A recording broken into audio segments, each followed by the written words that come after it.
Pranav Mohanlal, Kalyani Priyadarshan, Basil Joseph, தயன் Srinivasan, Nivin பாலின் நிறைய பேர் நடித்த வருஷங்களுக்கு சேஷம் மூவி ரீசெண்டாக ஓடிடி ரிலீஸ் ஆச்சு. இது ஒரு Malayalam movie. 1970s to 80s காலகட்டத்தில் நடக்கிற மாதிரி இருக்கும். ஸ்டோரி என்னன்னா, வேணுன்ற ஒருத்தன் சரியாக படிக்காமல் எப்பவும் ஸ்டேஜ் ட்ராமா நடக்கிற இடத்துல சுற்றிட்டு இருக்கான். அவனுக்கு சினிமாவில் பெரிய ஆள் ஆகணுன்ற ஆசை இருக்குது.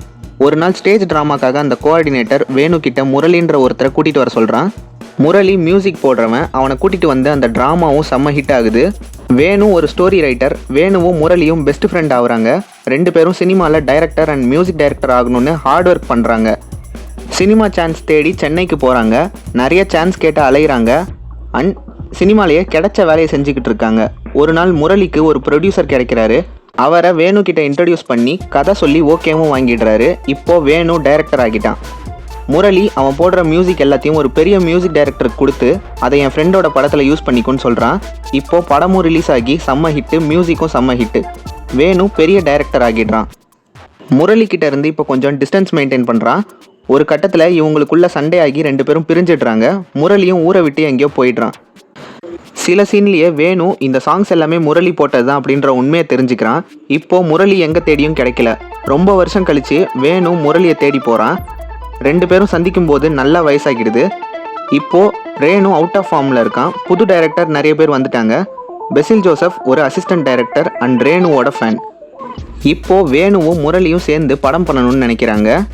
இவங்களோட படத்தை ப்ரொடியூஸ் பண்ண ஒரு ப்ரொடியூசரை தேடிக்கிட்டு இருக்காங்க. வேணுவோட ஃபஸ்ட்டு ப்ரொடியூசரோட பையன் இவங்களுக்கு ப்ரொடியூஸ் பண்ண ரெடியாக இருக்கார். ஷூட்டிங் ஆரம்பிக்குது. பல ப்ராப்ளம்ஸ் வருது. ப்ரொடியூசருக்கு உடம்பு முடியாமல் போகுது. படமும் பாதியில் ட்ராப் பண்ணுற நிலைமைக்கு போகுது. இப்படி நிறைய ப்ராப்ளம்ஸ் வருது. இது எல்லாத்தையும் தாண்டி வேணு அண்ட் முரளி சேர்ந்து இந்த மூவியை எப்படி முடிச்சாங்கன்றது தான் ஸ்டோரி. சூப்பரான மூவி. சினிமாவில் சான்ஸ் தேடுறது அவ்வளோ ஈஸி இல்லை. இதுக்கு பின்னாடி எவ்வளோ கஷ்டம் இருக்குது, எவ்வளோ ஹார்ட் ஒர்க் வேணும், டேலண்ட் இருக்கணும்னு சூப்பராக ஸ்க்ரீன் ப்ளே பண்ணி காட்டியிருக்காங்க. மூவிலையும் சரி, ரியல் லைஃப்லையும் சரி, ஹார்ட் ஒர்க் அண்ட் டேலண்ட் இருந்தாலும் நமக்கான டைம் வந்தால் மட்டும்தான் அதில் அச்சீவ் பண்ண முடியும். அதுக்கான கேரக்டர் தான் முரளி. சின்ன வயசுலேருந்து டேலண்ட் இருந்தாலும் சினிமாவில் மியூசிக் டைரக்டராக 60 வயசுக்கு மேலே ஆகிடுது. ஸோ எந்த ஒர்க் பண்ணாலும் ஃபோக்கஸ்டாக இருங்க, உங்களுக்கான டைம் வரும்.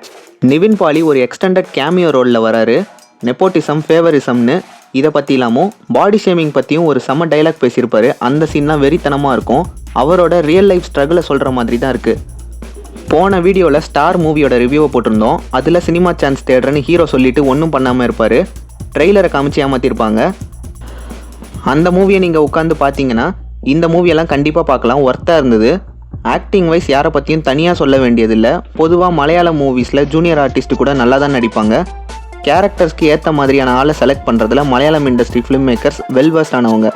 IMDbலேருந்து இந்த மூவிக்கான ரேட்டிங் 6.9. மூவி சோனி லிவ்வில் அவைலபிளாக இருக்குது. ஒர்த்தான மூவி, கண்டிப்பாக பாருங்கள். இந்த வீடியோ உங்களுக்கு பிடிச்சிருக்கும்னு நினைக்கிறேன். பிடிச்சிருந்தால் லைக் பண்ணிவிட்டு உங்கள் ஃப்ரெண்ட்ஸ் அண்ட் ஃபேமிலிக்கு ஷேர் பண்ணி அவங்களையும் நம்ம சேனலை சப்ஸ்கிரைப் பண்ண சொல்லிடுங்க.